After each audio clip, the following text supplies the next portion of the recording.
Have you ever been stalked and harassed for years, which become your worst nightmare? That awful thing happened to me, and the perpetrator was none other than my ex-boyfriend. My name is Josie, and this story occurred when I was 15 years old. I was a high school student who was well behaved and had solid academic results at the time. It was when I was in a relationship with Fred, a 20-year-old playboy. Fred had dropped out of school and was unemployed. His family even disowned him because he was too rebellious. Yet his sweetness made me fall head over heels in love with him. Of course, no single parent allows their daughter to fall in love with a playboy like him. My parents were no exception. They attempted to discourage me and persuaded me to leave him. I tried many times to convince Fred to improve to become a better person, but it was meaningless. He stayed his same old, horrible self. After many failed attempts to change Fred, along with my family's pressure, I was too exhausted, but still wasn't ready to break up with him. It wasn't until one day when Fred said that he wanted to sleep with me.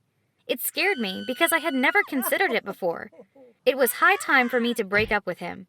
Maybe it was because he was unexpectedly broken up with that Fred became enraged.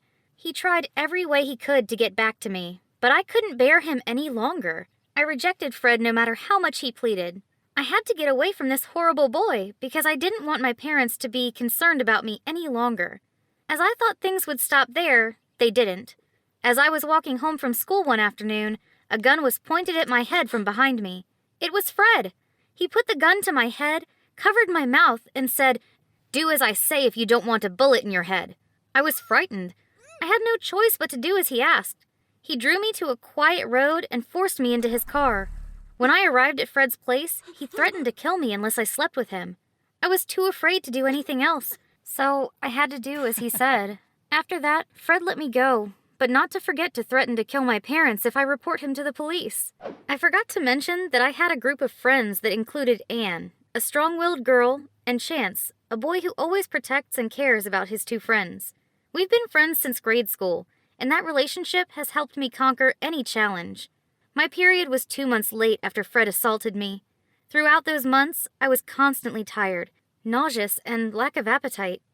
Anne was the first to notice this. She attempted to inquire as to what had occurred. I couldn't withhold anything from her, so I told her what had happened with Fred. But Fred was a dangerous person, and I didn't want him to injure my family or friends.